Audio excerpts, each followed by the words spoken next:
Dr. Paul Vijayakumar, and Paul also comes to us from India. Paul got his bachelor's while still in India, and then he got his master's and PhD at Oklahoma State University. So Paul became a cowboy, I guess, so to speak. And Paul joined us here at the University of Kentucky. Let me see, Paul, when I don't know that I have that in front of me. Paul must have been here about 6 years. Would that be close to right, Paul? Are you still on mute? I'm sorry. I'm sorry. I was on mute. I'm sorry. You're all right. You'll need to share again, Paul. Yes. You've stopped sharing. Give me a second there. Yeah. So you're trying to work with just that one screen, and Yes, I shared it, and I'm trying to see which one is. I'm sorry about that. It's all right. Okay.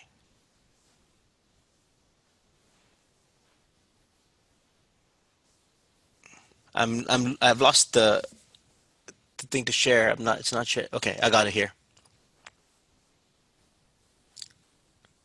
Able to see it now? We're starting to do good. Good. So Paul, remind me when you came, 5 or 6 years ago, correct? 2015 January. All right. Yep. And I can tell you guys that Paul might not be quite as world renowned yet as Dr. Suman, but he's what we call a very much an up and comer. He hit the ground running when he got here, and Paul, I don't think you've slowed down an ounce since. One of the indicators or proof of that is he did win the KSEP new extension professor, or I can't remember exactly what we call the award, Paul, but he was the Yep. outstanding new extension professor in the college here a year or two ago, and really have seen some great things out of Paul and expect to see a lot more. And his primary area is in food safety, and he's going to share with you. It's not all to do with beef, and we told Paul it was okay to let you guys know a little bit about some of the other activities he has going on, and share what's going on and some aspects of his program. So Paul, welcome to the program, and appreciate you talking tonight. Thank you. Thanks, Derek. Thanks for having me here. Y'all can hear me loud and clear? Absolutely. Sorry for the technical glitch there. I've done so many Zooms. I've been so overconfident now that I thought I unmuted myself, but I did not before sharing the screen. So pardon me for that. Hello, everybody. Thank you so much for tuning in. Thanks, Dare, for that wonderful introduction. Now, I always say this, I'm gonna pretend like I don't have an accent. But if you lose me down the track, let me know if I can slow down. Send me a message or something so I can slow down. Like Dare mentioned, I'm an assistant extension professor in food science. My area specialization has been food safety. I've been working with fresh fruits and vegetables, building the produce safety program for the state of Kentucky. I'm going to briefly talk about what I do at UK in the Animal and Food Sciences Department and at the Food Systems Innovation Center.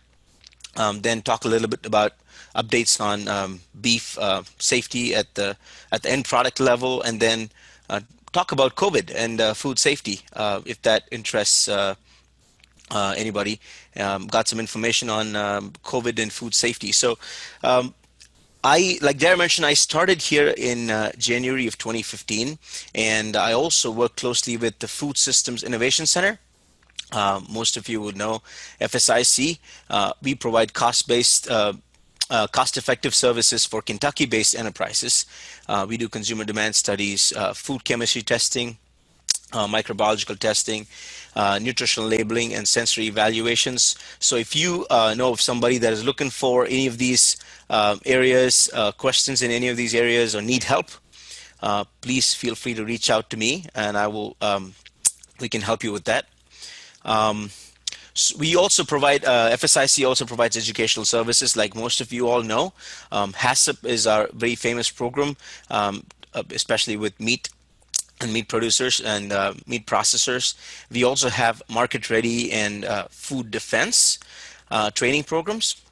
The ones that I deal with majorly are the home-based processing and home-based microprocessing programs. If you are interested in selling value-added products, value-added fruits and vegetables, or value-added meat-based sauce products, um, then that's the training. And if you are looking to go beyond farmers market and roadside stands, you will do the Better Process Control School, which is a 2-day training program. That is for selling value-added food products beyond farmers market and roadside stands to across the globe, anywhere you want to sell. Once you get that training program, you'll get a commercial license from the food safety branch, and we will help you evaluate your food product. Now, the question that most people ask me is about the jurisdiction that Better Process Control School or value added product falls under. If you are involved in making a meat product, meat-based value-added product, or meat-based sauce, you have to keep in mind that the cutoff for FDA to stop the jurisdiction is anything less than any product with less than 2% cooked meat and 3% raw meat. So if there's 2% cooked or 3% raw, it becomes a USDA product. That's when USDA starts evaluating the product as a USDA product. That many processors come to me and they say, okay, how can you help me keep it under 2? So I help them calculate the formulation to keep it to 1.99 percent of cooked or 2.99% raw meat. So if you are interested in any of these programs, please do contact us, and you can also find some information on our website, on the university website. The other part of the program that I deal with is fresh fruits and vegetables, fruit and vegetable safety. So there are 3 programs. I just want to introduce them to you all before I go and talk about meat and beef. So produce best practices training, also called the PBBT, is for growers that produce fruits and vegetables in their garden or their farm and sell at farmers market or roadside stands approved by KDA and Kentucky Farm Bureau. If you issue raw samples, you need to take that training, and that training is now being offered through Cooperative Extension Services as an online training. So it can be all done online via Zoom, or so you can contact your local county office. They have the ability to administer that training online. The third-party GAP or GAP and GIP, we call it Good Act Practices and Good Handling Practices audit program, is like a certification, third-party audit certification for farms that want to sell wholesale of fruits and vegetables. So I do a course to prepare a farm for the audit. So if you have any farm that's interested in doing that, please have them contact me. And the final program that I'll talk about before I move to the meat side of things is FSMA, Food Safety Modernization Act. FSMA was introduced in 2011. After all, a series of outbreaks, the 70-year-old food safety system was overhauled, and the new name given to it was FSMA, which stands for Food Safety Modernization Act. Any grower that sells fruits or vegetables for about $25,000 or more in the last 3 years, if that's your income, if your gross income of $25,000 or more, the last 3-year average, we would encourage them to take that course. Of course, that course is now available at a subsidized cost. It's called the Produce Safety Alliance Grower Training for fruits and vegetable growers that sell $25,000 or more worth of fruits and vegetables. Usually that training is about $600, $700, but we cover it free of cost with a $10 lunch fee only because of a grant that we have with KDA. Kentucky Department of Agriculture has a cooperative agreement grant with UK, so that enables us to offer this training free of cost for growers, and this is going to be here for the next couple of years. So if you again know fruit or vegetable grower that can take advantage of this, let them know about this training, especially if you are a grower that grows at the $25,000 range in gross sales, then this is something that should interest you. Okay, moving on to recalls and food safety. So in the year 2019, we saw about 337 recalls issued. That is both Food and Drug Administration and USDA Food Safety Inspection Services combined. The individual breakdown is 212 recalls by FDA and 125 by USDA FSIS. Now, US FDA handles everything except meat, poultry, processed eggs. USDA FSIS does meat, poultry, and processed eggs. FDA does 80% of our food supply, everything except meat, poultry, and processed eggs. And in those list of recalls with Food Safety Inspection Services, we have major causes, or some of the major causes are Listeria, Salmonella, E. coli 0157, H7, and of course, if you all receive emails from foodsafety.gov or any other website, a governmental website, on alerts for food safety, the number one recall is because of undeclared allergen. That's the reason for number one recall all the time. They don't often contribute to an outbreak, but they are the number one reason a recall alert is given. Followed by Listeria, Salmonella, E. coli. Now, E. coli 0157 has been a problem with raw meat. Listeria monocytogenes is not mostly associated with raw meat. We have cooked meat or ready-to-eat products is where Listeria monocytogenes is a problem. It can cause illness, especially with the immunocompromised people, elderly, pregnant women, people battling illness, and young children is where Listeria monocytogenes could be a problem with ready-to-eat meat. Now, E. coli 0157, on the other hand, has been a problem with raw meat. And if you look at the recent outbreaks in the meat industry, E. coli 0157 mostly been associated with ground beef. That is because of the grinding process, which transfers the contamination from the outside to the inside of the meat, and not enabling any intervention to reach it. So ground beef is probably been the problem with E. coli 0157 mostly.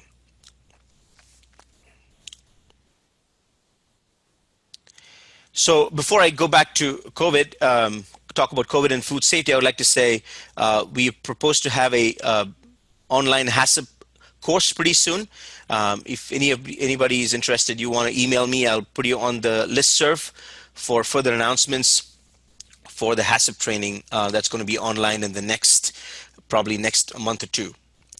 So moving back to our most important topic, most of you know what's happening right now with COVID, and I wanted to talk about COVID and food safety. And when I talked to Greg about what I wanted to speak, he said that just talk about COVID and food safety. So we'll focus on COVID and food safety for the rest of the time.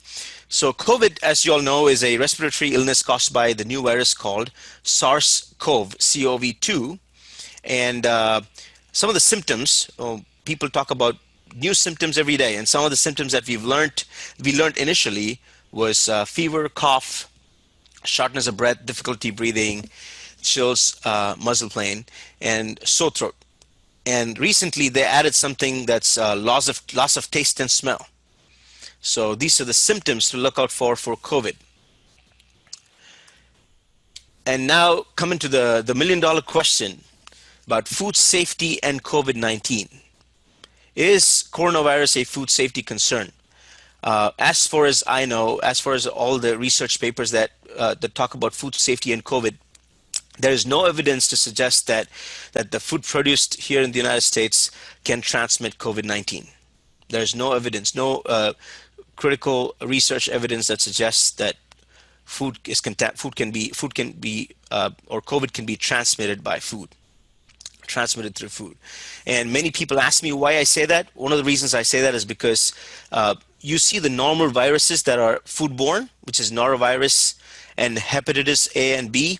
Norovirus is actually called a cruise ship bug. Anywhere in tight quarters, like a cruise ship, norovirus is transmitted through food and it spreads like wildfire.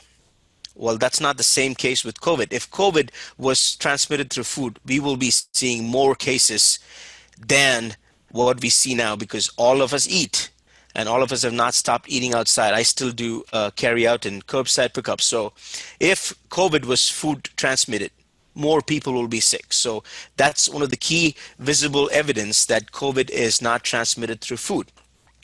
Now, can I get sick with COVID-19 from touching food and the food packaging or food contact surfaces? That's the next question I get asked all the time. Again, the same answer. There's no evidence of food or food packaging being associated with the transmission of COVID-19. But as with other viruses, it's always good to be cautious. Use hand sanitizers. Washing hands frequently will definitely be helpful. But there's no evidence of COVID being transmitted through packaging. There were so many unknowns about the virus earlier with respect to food safety that we got guidances to sanitize materials that we buy from Walmart, Kroger, but there's no evidence of food packaging or contacts from food packaging contaminating or transmitting COVID-19. So the best advice from CDC at this point and FDA for best food handling practices is to wash hands frequently and using a using a soap and singing happy birthday twice, washing hands for 20 seconds at least, and using single-use paper towels, and most importantly, cleaning and sanitizing food contact surfaces and equipments frequently. And that's something that I'm going to talk about in detail in the next few slides. So if you need posters, so you as the team, food safety team here at FSIC, we made posters. These are two posters. I've combined them into one slide. If any of you need any posters, we have beautiful laminated posters of hand washing and social distancing. I'm not a great fan of the word social distancing. I'd love to use the word physical distancing. But if you need any of these posters, we will send you beautiful laminated posters. If you're an extension agent and if you need posters, please email me and we will send you nice laminated posters for your office or for your facility. The next question I get asked about is about agricultural workers and employers. Right now, with there being news floating around about livestock, crops, and products being involved in transmission of COVID-19. Like I said, there's no evidence that livestock, crops, or products that is being handled by agricultural workers are sources of COVID-19 infection. There's no evidence. And the only way right now the transmission is happening is with close contact. Person-to-person transmission is the key route for transmission of COVID-19. So let me say that again. Person-to-person transmission is the key route of transmission of COVID-19. And some of the factors, distinctive factors that you want to keep in mind in an agricultural workspace could be distance between workers. Make sure you keep that physical distance. Duration of the contact. What's time frame that you're being in contact with the virus is actually being a big factor with the exposure and the load of virus that you're being exposed to. Some of the doctor friends that I speak to who have shown no symptoms and they continue working with the patients have been exposed to a higher load and over days showed adverse symptoms. So the load, exposure and the amount of time of exposure and the load actually matters.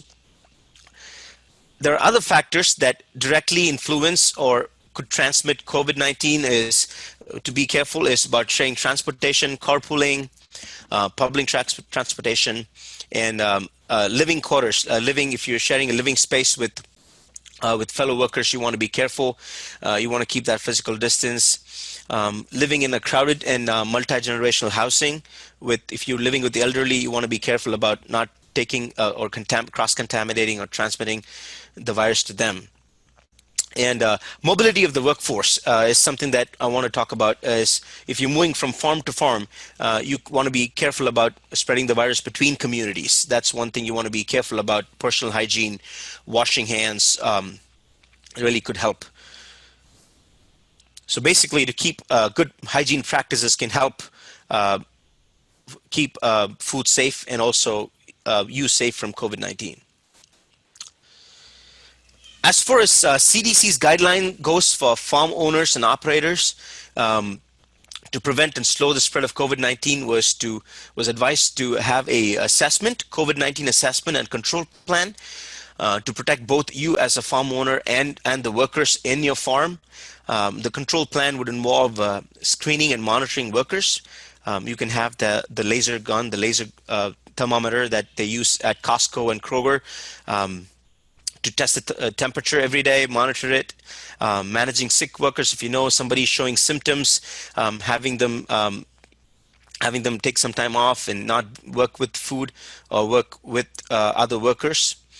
And if there's somebody that is already exposed to the COVID virus and have been ill with it, and you want to be really careful about bringing them back, giving some time for them to recover and get that COVID negative test before they could come into work. And the key that CDC recommends right now is cleaning, disinfection, and sanitation, and then personal protective equipment. So as far as possible, use personal protective equipment and clean, disinfect, and sanitize any food contact surface or any surface that you frequently handle. If workers are using the break areas, dining halls, restrooms, they need to be cleaned and disinfected and sanitized frequently. As far as disinfection and sanitation go, sanitation is a two-step process. I always tell people you cannot sanitize a dirty surface. You have to first use a soap or water to rinse the dirty surface, and then use a sanitizer. Because if you have a dirty surface, and the organic load in that dirty surface is going to deactivate or make sure or it can make the sanitizer ineffective. So sanitation is a two-step process. You want to clean with soap and water first, and then use a sanitizer. Now, with just primitive research coming up with COVID has shown that just using soap and water frequently will reduce the viral load on the surface. One thing about viruses, we want to be careful about, they need a host to multiply. Unlike bacteria, which does not need a host to multiply all the time, your virus can multiply only inside a host. So you don't want to be that host. So that cleaning and sanitation is very, very important to reduce the load of the virus. One reason that we have to come up with a new flu shot every year is because viruses mutate. So sanitation is key. So two-step sanitation is key to prevent the spread of the virus. Disinfection with the EPA-approved disinfectants against COVID can help reduce the risk. I'm using the words carefully here. I'm not talking about eliminating the risk, because viruses are very stable against sanitizers. So any of the EPA-approved disinfectants used properly can reduce the risk, can help reduce the risk. I have listed a few here. Two of them are chlorine compounds, sodium chloride and potassium peroxymonosulfate is a combination that's often used with the canine parvovirus. The contact time is 10 minutes for that if it's used in the same way that it's used with the canine parvovirus. It's effective against COVID. And our very famous quaternary ammonium compound is also effective. And so the contact time is the most important. If you have to follow the contact time of 10 minutes, 10 minutes and 5 minutes for sodium hypochlorite to effectively reduce the risk of the virus. So the key is to frequently disinfect surfaces and objects that is contacted by multiple people. And in cases where EPA-approved disinfectants are not available, the alternative disinfectants can still be as effective. Like I said, your alternative disinfectants can be effective if you follow the two-step sanitation, cleaning with soap and water and then with the sanitizer. If you're not able to use a EPA approved sanitizer, disinfectant, you can always use 1/3 cup of bleach to 1 gallon of water. That ratio is proved to be effective in reducing the risk, and also 70% alcohol solution. That's nothing but your hand sanitizer. Your hand sanitizer should at least have 70% to be effective. With that, I can take any questions. Hope I did not go too fast. Maybe I did, but I'm ready to break down things for you if you have any questions. Thanks, Paul. We actually, and as usual, you're always move along at a very good pace. We don't have to worry about folks falling asleep on you, Paul. That's for sure. Okay. Do have a question. I am very curious with regards to COVID-19 and food safety. Right. If the research indicates that there is no passing of the meat product as either as a raw product or the packaging, Mm. then why are they shutting these plants down? I have been told that plants are discussing the ventilation systems. Right. So I think Greg was going to probably talk about that. I'll probably throw light into it, and probably Greg is talking about plant shutting down. I don't want to step on his toes, but I'm going to say the key factor here is not about like I said, it's not from food to human transmission. The key is human to human transmission is the problem. The ventilation that you all mentioned, the HVAC system and ventilation is definitely key, because like I mentioned, if you talk about norovirus is a foodborne virus. Norovirus is human to human transmitted, but also transmitted from food to humans. Such viruses, if you provide tight quarters, any enclosed space, viruses spread like wildfire. That's why if one person in the family gets the flu, the other is no doubt that almost everybody in the house is going to get it. Daycare centers, one child gets the flu, the other child is going to get it. That's because of the tight quarters. So it's not so more about meat or the food to human transmission. It's more so to do with human to human transmission because of the ventilation. So as long as you're in a tight quarters with poor ventilation, your mask is not going to be that effective. Masks are going to be effective. I'm sorry, masks are going to be effective. That's why people are talking about masks in the indoors and not so much outdoors.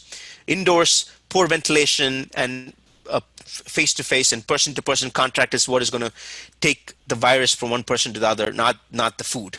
So I'm not really sure why they're closing these plants. They may be closing these plants because of too many people getting infected from person to person.